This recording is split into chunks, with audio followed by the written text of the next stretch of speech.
Bonjour, bonsoir à tous. Nous reprenons notre étude du Mahamar Kinyan HaChaim, l'acquisition de la vie du rabbi précédent, un Mahamar qui nous prépare pour la nouvelle année, pour les jours redoutables de Rosh Hashanah Yom Kippour, et qui va nous permettre justement d'accomplir une véritable teshuva pour nous préparer pour la nouvelle année. Nous avons vu dans l'ancien chapitre, dans le deuxième chapitre, le rabbi précédent nous avait expliqué les deux qualificatifs de Dieu en tant qu'Ayom et Kadosh, que Dieu est terrible et saint. Nous avons aussi vu que l'homme était libre, qu'il avait le libre arbitre, et de faire comme bon lui semble, mais qu'à un moment donné, il devra rendre des comptes, car tout est écrit dans le registre, toutes ses actions, les bonnes comme les moins bonnes. Et justement, en fonction de ces actions, bien des anges sont formés, des anges entre guillemets positifs qui viennent justement témoigner des bonnes actions, et des anges négatifs qui viennent témoigner des mauvaises actions, et ces anges-là sont créés par nos actes. Le rabbi précédent nous a dit qu'il y avait aussi un troisième intervenant, troisième être qui vient intervenir lors de ce jugement-là, qui est le Satan. On va traduire par l'accusateur, et c'est justement tout le sujet de ce troisième chapitre, qui en réalité est basé sur la question qu'on peut se poser, qu'on a un peu parlé la dernière fois. Quelle est la différence entre les anges qui sont formés par nos mauvaises actions, qui viennent témoigner justement de ces avérotes transgressées, et le Satan, qui vient justement accuser l'homme? On pourrait se dire que c'est exactement le même rôle. Les anges formés par nos fautes suffisent. Que vient faire ici le Satan? Quel rôle joue-t-il qui est différent des rôles joués par ces anges-là formés par nos fautes? Alors justement, au début de ce troisième chapitre, le rabbi précédent s'attarde sur quelques termes du verset qu'on a vu la dernière fois de Yov, de Job, qui nous dit Vayi Hayom, durant ces jours-là. Faresh Targum, le Targum nous explique, c'est quoi ce jour-là? Yom Adin Araba, c'est le jour du grand jugement. Vayom Bonerach Hamishpat Agadol, le jour où le grand jugement est réalisé, effectué. Vayom Shel Rosh Hashanah, le jour de Rosh Hashanah, Shu Yom Adin, le jour du jugement. Vous voyez ici, le rabbi précédent nous clarifie que ce jour-là dont on parle, c'est le jour de Rosh Hashanah, c'est le jour du grand jugement. Et donc, comme tout jugement, lorsqu'un homme est appelé à se présenter au tribunal, il est évident qu'il doit s'y préparer. Eh bien, chacun d'entre nous doit aussi se préparer à ce jour de grand jugement à Rosh Hashanah. Comme cela, ça sera expliqué dans les prochains chapitres. Donc déjà, ici, le rabbi précédent, au début de ce chapitre-là, nous indique que ce n'est pas n'importe quel jour, c'est un jour du grand jugement, donc il est nécessaire de s'y préparer. Évidemment qu'on devra s'y préparer en fonction de comment il sera réalisé. Donc ça veut dire qu'on doit venir avec des outils, avec des arguments pour contrer tous les intervenants qui pourraient justement apporter une certaine accusation ou, chas shalom, une punition. On reprend dans les mots. Yom Zé, durant ces jours-là, Baim, Kalamalachim Shnivru Memaase Adam, viennent tous les anges qui ont été créés par les actions de l'homme, Hen Amalachim Atovim, Ven Amalachim Araim, que ce soit les bons anges ou les mauvais anges. Amalachim Atovim Baim Lomaridut Ala Adam, Shasamasim Tovim, donc les anges positifs, ils viennent justement émettre un témoignage sur l'homme, sur les bonnes actions qu'il a réalisées. Il témoigne. Il a médecine tel jour, il a fait Shabbat, il a mangé kasher, il allait voir d'autres juifs, il a eu un grand avat Israël, il a rendu service à quelqu'un, il a donné la tzedaka, etc., etc.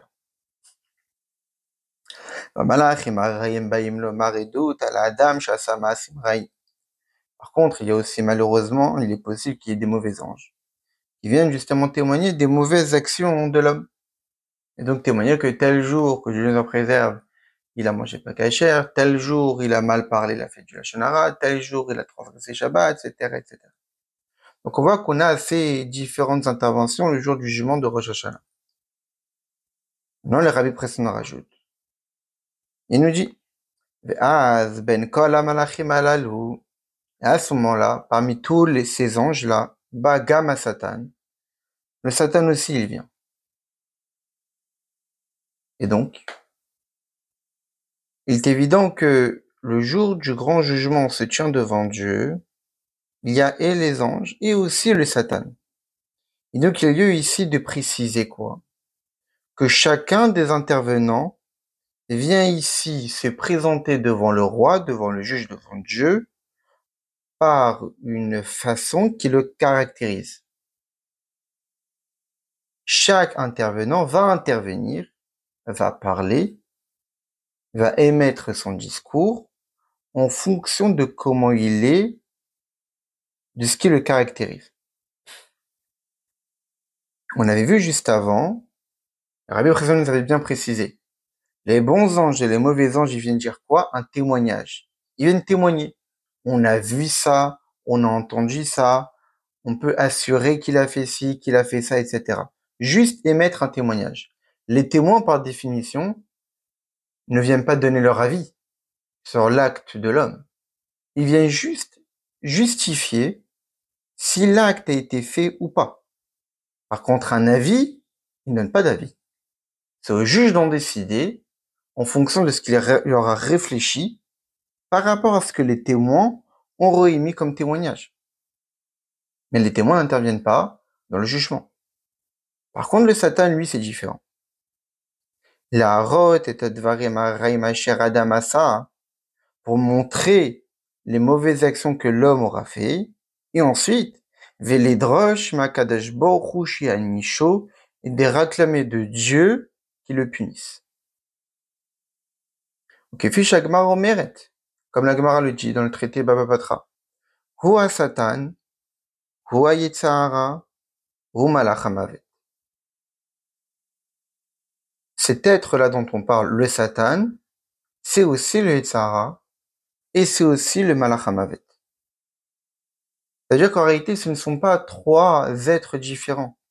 Le Satan, le Yetzahara et le Malach HaMavet. Non, ce sont tous la même personne. Et le Rabbi présente le dit entre parenthèses, Hua Metzik, Amitlonen, Vatovea. C'est celui qui provoque des ennuis, c'est celui qui se plaint, et c'est celui qui réclame. C'est celui qui a des pensées, une philosophie, des concepts mauvais. Vous, Malach HaMavet, Amar Beyoter, et c'est l'ange de la mort, littéralement, le plus amer et difficile qui soit. Et le Rabbi présente de rajouter encore ce que dit la Braïta. Comme le dit la Braïta à propos du Satan, Yored ou Mat'e, il descend et trompe. Olé au marguise, ensuite il remonte voir Dieu et accuse et met en colère. Notel réchoute, il prend ensuite la permission de Dieu, Venotel neshama, et reprend l'âme. Ça signifie qu'en réalité, le Yetzirah, il joue trois rôles. Il est celui qui séduit l'homme, qui pousse l'homme à la faute. Mais il ne s'arrête pas là. Après qu'il lui ait gain de cause et qu'il ait réussi dans sa mission à pousser l'homme à fauter, il retourne voir Dieu et lui dit, regarde ce que l'homme a fait. Regarde ce qu'il a été capable d'écouter mes séductions. Donc il pousse à la faute. Il témoigne pour pousser Dieu à se mettre en colère contre cet homme. Et encore une fois, il ne s'arrête pas là. Il réclame de Dieu de pouvoir intervenir pour le punir jusqu'à que Dieu nous en préserve, reprendre son âme. Qu'est-ce qu'on comprend de là? On comprend déjà par rapport à la phrase que le Rabbi Chassan a rapportée, au nom de Resh Lakish, ou à Satan et Tzahara ou Malach HaMavet. Pour ne pas qu'on puisse penser qu'il y a en réalité un ange qui est proposé à ces différentes actions. Et qu'en fonction de ces missions différentes, il y a un autre ange qui sera utilisé. Resh Lakish nous précise bien. C'est le même être. Celui qui a poussé l'homme à la faute, ça sera aussi celui qui va l'accuser. Et ça sera aussi lui qui va le fauter.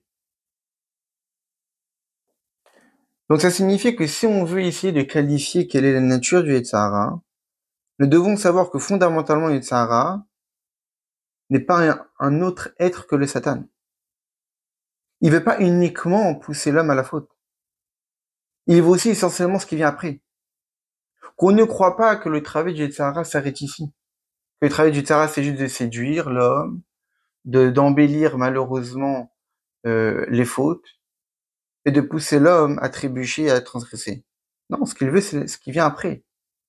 Cela n'est que le début de son travail. Ce qui vient après, c'est qu'après, il accuse. Et après, il punit. Le rabbi précédent explique ça aussi dans un autre Mahamar. Le Yetzirah, c'est un mauvais ange. Toute son intention est de faire du mal à l'homme. Pourquoi? Parce que, par nature, il est mauvais, cet ange-là. Comme on peut le voir réellement dans la vie de tous les jours, même dans la nature humaine, il y a des bonnes personnes qui aiment les autres et qui ont du plaisir à faire du bien à leur entourage. Et même si ces personnes-là, ils ne les connaissent pas, ils veulent leur faire du bien. Et ils souffrent quand Dieu nous en préserve lorsqu'ils voient que l'autre personne souffre. Et sont joyeuses lorsque l'autre personne est joyeuse. Ce sont des bonnes personnes, porteurs de, de bons traits de caractère, altruistes, tournés vers l'autre, en essayant de les aider et de faire du bien autour de soi, autour d'eux. Par contre, il y a d'autres personnes, des mauvaises personnes, qui fautent, qui sont cruelles de par nature, comme à l'époque les gens de Sodome, qui souffrent lorsqu'ils voient d'autres personnes réussir, qui souffrent lorsqu'ils voient d'autres personnes vivre dans le bonheur, et que Dieu la préserve, tire du plaisir malsain des souffrances des autres. Parce que fondamentalement, ce sont des mauvaises personnes. Eh bien, en réalité, on peut dire exactement de la même façon pour Yetzirah. Il est mauvais. Il désire faire le mal pour punir l'homme. Il est les trois. Il est le Yetzirah, il est le Satan, il est le Malach HaMavet. Il est celui qui séduit, qui pousse l'homme à se détourner du droit chemin. Par la suite, il va l'accuser sur toutes les fautes qu'il ait pu commettre. Il demande à Dieu de pouvoir le punir, que Dieu nous en préserve par des grandes souffrances. Il est intéressant de voir aussi les termes employés par le rabbi précédent. On voit que le rabbi précédent a utilisé dans ce qu'il a mis entre parenthèses ou à Metzikamitlenevatovea. Il précise aussi que le Satan, le Yetzirah, c'est celui qui a des images mauvaises. C'est quoi cette idée de tziour, d'image, ces couleurs mauvaises? En réalité, il faut comprendre que Yetzirah, dans son action de séduire et de pousser l'homme à la faute, dans son désir des choses grossières et matérielles de ce monde, eh bien, ce désir-là est flamboyant. Ce désir-là, il est fort. Et lorsqu'il va pousser l'homme à la faute, eh bien, l'homme, il va aussi prendre de ces tentations-là, il va prendre de ces désirs-là, au point que l'homme aussi devient de plus en plus grossier. Ça veut dire qu'il est aussi séduit par l'image que présente le Yetzirah. Le Yetzirah ne va pas juste pousser l'homme et dire fais ci, fais ça, non. Il va présenter les choses d'une certaine façon, au point que l'homme va justement admettre et être séduit par cette philosophie, par cette façon de voir les choses, par cette image qui est présentée devant lui, au point que lui-même, l'homme, il va pas uniquement faire, il va désirer, il va avoir un comportement qui est différent de ce qu'un homme est censé avoir. Comme on voit à propos du verset qui dit chez vous la restez ici avec l'âne qu'Abraham propose à Ishmael et Eliezer. Il dit Emadomé les chamor, restez ceux qui ressemblent à l'âne. C'est-à-dire que vous avez un comportement animal, à rester avec l'animal justement à qui vous ressemblez. Et donc on voit que le Yetzirah, il va pousser l'homme jusqu'à que il aura des désirs, il aura des tentations, il aura une grossièreté qui va le repousser énormément de ce qu'il est censé être, un être humain, avec un sechel bekod kodo, avec un cerveau dans son crâne, normalement un moir chalit à l'élève, un cerveau qui domine son cœur. Malheureusement, par les séductions et les tentations du Yetzirah, il va complètement se détourner de ce qu'il est censé être, au point de devenir une personne qu'il n'aurait jamais imaginé devenir. Et découvrir par la suite des désirs et des actes réalisés que jamais dans ses plus grandes imaginations il aurait été capable de transgresser et de faire. Donc si on reprend maintenant dans les mots du Mahamar, Rabbi Bresson reprend les mots de la Braïta, il nous dit Yored Omat, il descend et trompe. Ou Yored El Adam, le Yitzhara, le Satan, il descend vers l'homme. Morido Ma'derech Hayeshara. Quand la Braïta nous dit Yored Omat, il descend et trompe, c'est pas uniquement l'ange entre guillemets qui descend des mondes supérieurs, même si toute notion de géographie de en haut, d'en bas, dans toutes les notions spirituelles n'a pas vraiment de sens, mais aussi il fait descendre l'homme du droit chemin. Omebal Belo et le perturbe. Torque et Azva, par un camouflage, il se cache. B'chol advarim haraim, il est perturbé par énormément de choses mauvaises. Ok, Fish Agmar Omer était comme l'Agmar, on dit là cette fois-ci dans le traité Brachot. Yitzhara domé les ouv. Yitzhara est comme une mouche. Veyoshev ben shne mifteche alev, et est placé entre les deux ventricules du cœur. On me shachna et Adam la sotara, et pousse l'homme à faire le mal. Donc ici, dans ces passages-là du Mamar, il y a plusieurs notions importantes. On voit ici que l'Admarzaken met l'accent sur la notion de descendre. Pardon, le rabbi précédent met l'accent sur le terme de descendre. Cette idée de descendre, c'est aussi de faire tomber. Lorsqu'une personne tombe, il avait les pieds en bas et la tête en haut. Lorsqu'une personne tombe à la renverse, tout est inversé.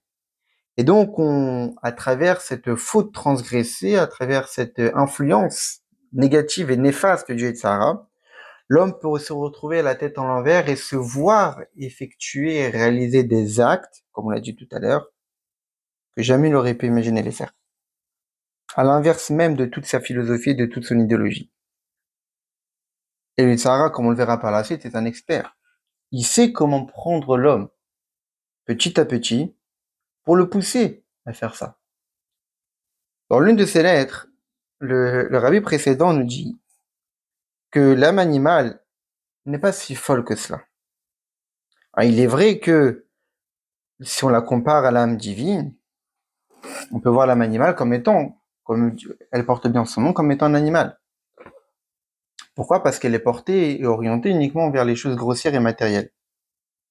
Mais dans sa façon d'agir, il ne faut pas croire qu'elle est bête. Le Yetzirah, par sa grossièreté, n'est pas un animal. Il y a toute une stratégie, il y a toute une réflexion derrière. Lorsque Yetzirah fait tomber l'homme, il le fait détourner du droit chemin. On me dit que le Yetzirah, il l'emprunte à Zva'a. Il se camoufle. Et pour prouver cela, le rabbi précédent rapporte deux preuves des enseignements de nos maîtres. Premièrement, il nous rapporte l'idée que le Yetzirah est comparable à une mouche et est assis, entre guillemets, entre les deux parties du cœur. Ce qui est intéressant, c'est les termes employés. Pourquoi comparer le Yetzirah à une mouche? Pourquoi dire que cette mouche-là est installée entre les deux ventricules du cœur? Et que c'est là-bas cette mouche, que le Yetzirah est capable de faire tomber l'homme. Alors on sait, quand on étudie le Tanya, le Noirzaken nous dit qu'en réalité le siège du Yetzirah Tov est dans le côté droit du cœur, et que le siège du Yetzirah est dans le côté gauche du cœur. En effet, dans le Tanya, au Perek Tet, le Noirzaken nous dit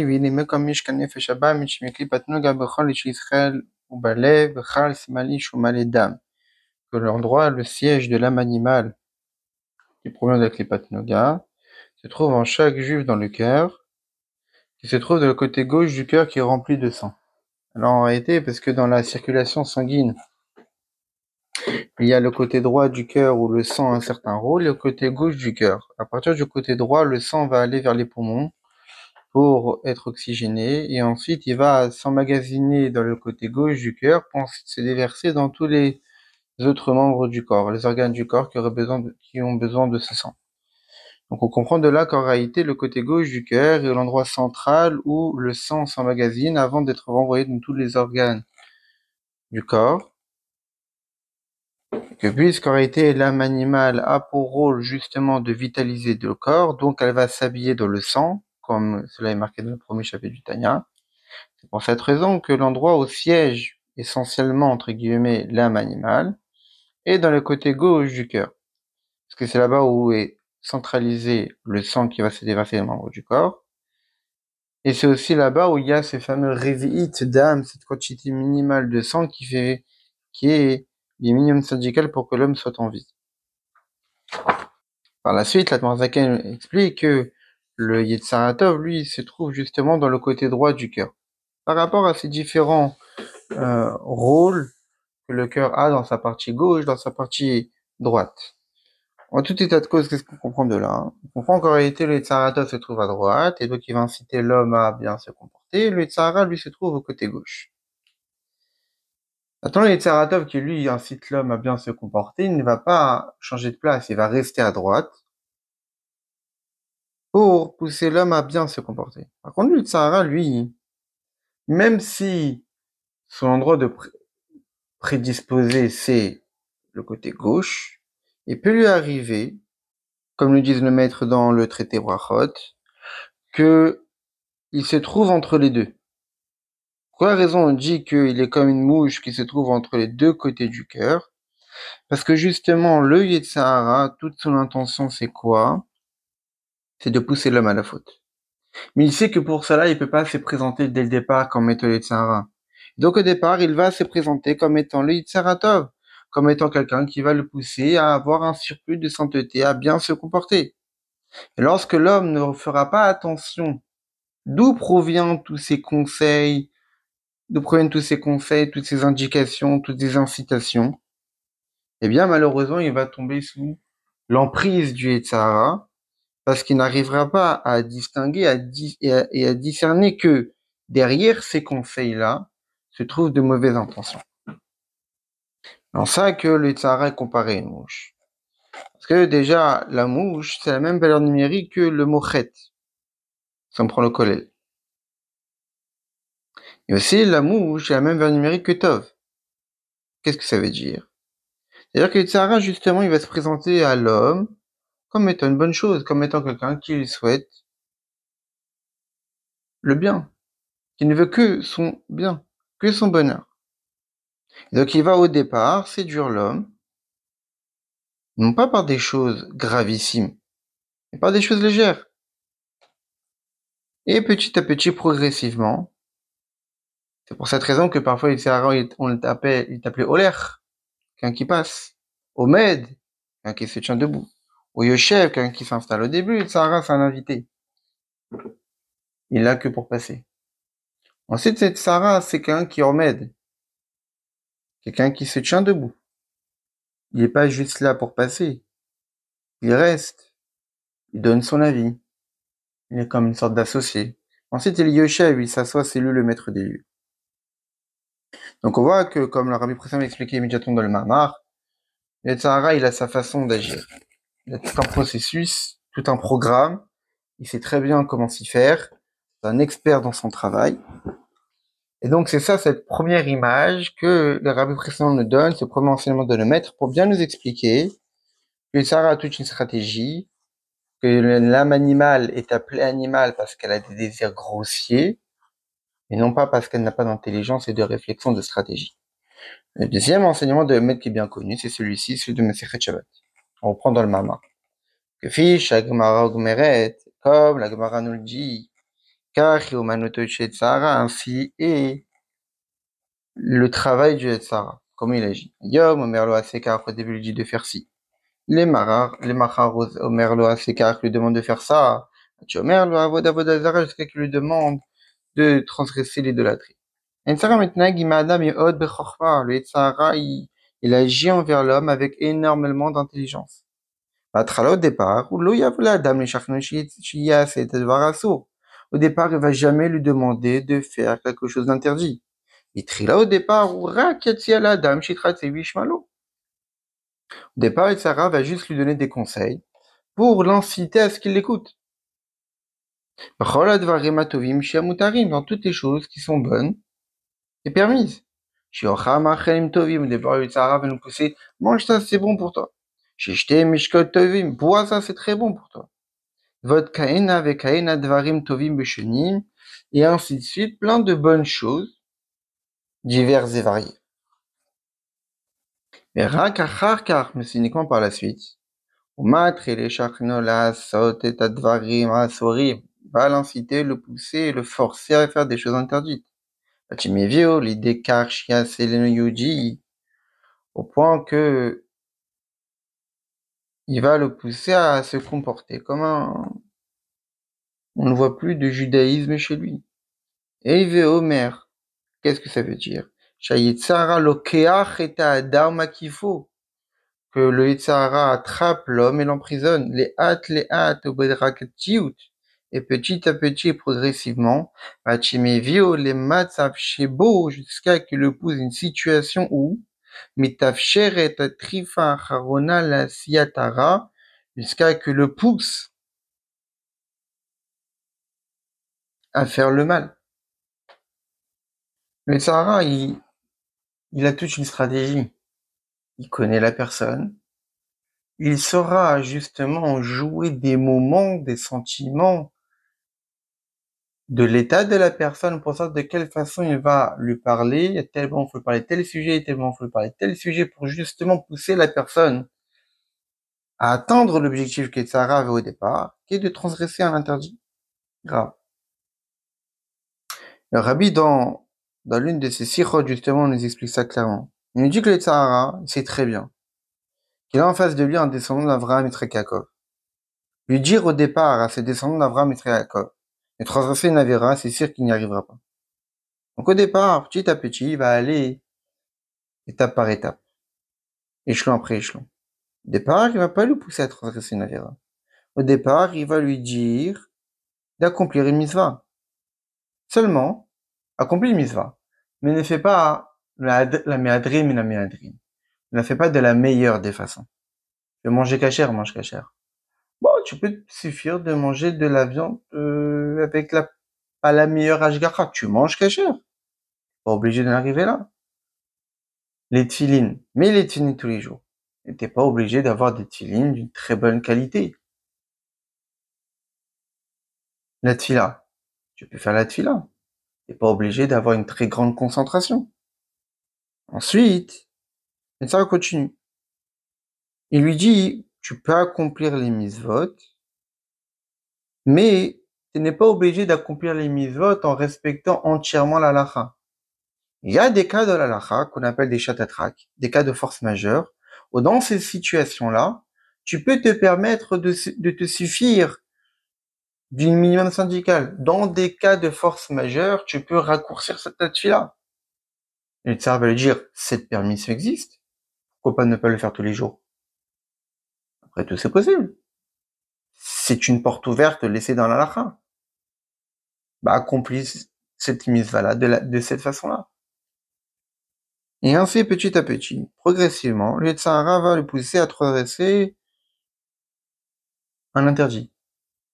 Au début, un interdit léger. Et ensuite, un interdit de plus en plus grave, jusqu'à qu'il puisse le pousser à ne plus reconnaître Dieu, que Dieu nous en préserve. Donc, ce qu'on comprend de là, c'est que le tsara est un expert. Il va pas lui dire immédiatement ne mets pas les tefilines. Il va pas lui dire immédiatement ne respecte pas les parties familiales. Mange pas kasher, transgresse Shabbat. C'est pas de cette façon-là qu'il va l'attraper. C'est pas assez fin. Mais Sarah, lui, il connaît très bien la personne. Il sait que si, dès le départ, il commence à lui dire ça, il ne l'écoutera pas, il n'aura pas gain de cause. Et donc, en tant qu'expert, il va justement se fier à la nature de la personne, et en fonction de cette nature-là, pousser la personne dans ses griffes. Et donc, c'est évident que le Yitzhara de tout un chacun n'est pas le même. On a tous des natures différentes, des façons de penser différentes, des sentiments différents, des philosophies différentes. Et donc, c'est justement en fonction de notre nature que le Yitzhara va agir. Il saura comment attraper tout à chacun. Parce qu'on ne peut pas attraper une personne A de la même façon qu'une personne B. Et donc, ça qu'il nous dit ici le rabbi précédent, dans le Mamar. Vezeu yore dumate, il descend et il trompe. Il fait trébucher et chuter l'homme il éloigne du droit chemin et les séduit dans toutes les mauvaises choses. Dogmat echad sheyesh lo chavera, comme une personne qui malheureusement a pas un très bon ami. Amorido maderech hatova mevio lidvarim chaim psolim. Une personne qui a malheureusement des mauvaises fréquentations. Et ces mauvaises fréquentations le poussent à le détourner du droit chemin et le poussent à accomplir des choses interdites. Dvarim kail, ou ces choses-là, shomeatsu loya aussi otam leolam. Cette personne-là était une bonne personne au départ. Jamais il n'aurait été capable de les faire, ces choses-là. Mais Rakachavera, juste parce que malheureusement, il a des amis avec pas des bonnes intentions, avec des bonnes mœurs, avec des bonnes volontés, mauvaise fréquentation. Ou Asher Mefateo la Sotam, il va le pousser à le faire. Combien on sait très bien des personnes qu'au départ, on les connaissait, c'était des personnes droites, intègres, authentiques, sincères, mais qui malheureusement fréquentaient pas les bonnes personnes, qui malheureusement n'ont pas eu la chance de tomber sur des bons amis et se sont laissés avoir par ces pseudo-amis qui lui ont donné des mauvais conseils. Au point que ces mauvaises fréquentations étaient capables de complètement transformer cette personne et d'en faire les ganav ou le gazlan, d'en faire des voleurs. Car Gama et Tzahara, le Tzahara, c'est exactement la même chose, c'est une mauvaise fréquentation. Au départ, tu te dis que c'est des amis, ils veulent mon bien. Mais Fateh Tadam, la Sot Varim Raïm, les Tzahara, en fin de compte, ne veut que séduire la personne pour faire des mauvaises choses. Kashabatrala ou Mevio, les Dekar, chez Tavé, la Davar. Au début, le Tzahara veut dire, je connais un bon restaurant, tu vas kiffer. Il va pousser la personne à avoir des kiffs, va pousser la personne à désirer les choses de ce monde. Au même shir le charnéo, et petit à petit, il va le pousser. Acholokeach et Adam akifo mekala kivuni. Il va attraper l'homme, il va l'emprisonner, au point que l'homme n'aura plus d'échappatoire. Vadam nofel berechet bemakodet shelara. Et donc la personne tombe complètement dans le domaine du Tzahara, tombe dans le piège, trébuche et faute. Et donc c'est comme ça que fonctionne ça. Première approche, pousser l'homme à faire des choses permises. Le Tzahara le séduit. Il lui dit, ça va, lâche-toi, laisse-toi aller. C'est permis par la Torah. Mange. Mange beaucoup, bois beaucoup. Kiffe. Jusqu'à que cette personne devienne un homme sauvage. Au début, il transgresse rien. On voit bien que dans son comportement, c'est pas quelqu'un de développé, c'est pas quelqu'un de raffiné, c'est quelqu'un d'extrêmement grossier. Et donc, c'est comme ça qu'il fait rentrer l'homme, le Tzahara fait rentrer l'homme dans le monde des plaisirs, le monde des kiffs. On ne dit pas qu'il faut avoir une vie austère, euh, et pas profiter des bienfaits que Dieu peut nous gratifier dans ce monde. Mais il y a une façon d'agir. Au départ, le Tzahara va pousser la personne à agir, non pas comme un être humain normal, mais comme un animal. Et petit à petit, l'homme chute et tombe dans la propriété du Tzahara. Il devient un homme qui ne pense qu'au plaisir. Et puisqu'il ne pense qu'au plaisir, il pense qu'à ses intérêts personnels. Alors, il n'agira plus intellectuellement, il n'agira plus avec logique. Il sera capable de, entre guillemets, de tuer père et mère. Ça veut dire d'abandonner tous ses principes pour cela, pour ses plaisirs. Lorsqu'on a la personne abandonne tous ses principes, eh bien, la personne serait amenée à avoir un comportement catastrophique, contraire à toutes les lois de la Torah et même humaines. La personne va voler, la personne va tuer, la personne va tromper.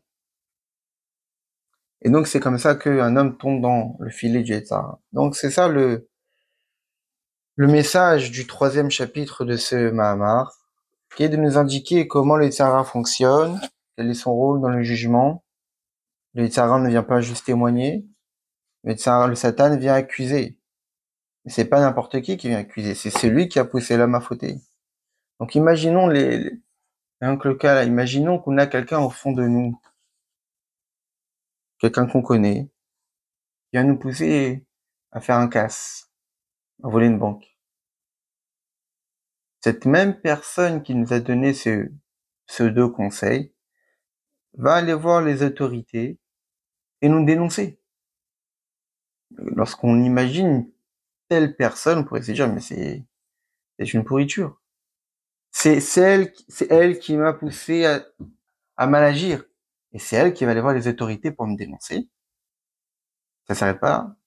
Non seulement c'est cette personne qui t'a poussé à mal agir, c'est cette personne qui t'a dénoncé aux autorités, mais c'est aussi cette personne qui va t'amener en prison. C'est aussi cette personne qui va te punir. C'est le Tzara, c'est le Satan, c'est le Malach HaMavet. Et cette personne-là sera présente le jour du jugement de Rosh Hashanah. Donc à nous d'être attentifs et de ne pas nous faire avoir par ce Yetzara, ce Satan et ce Malach HaMavet. On continuera Bezrat Hashem la prochaine fois sur le 4e chapitre.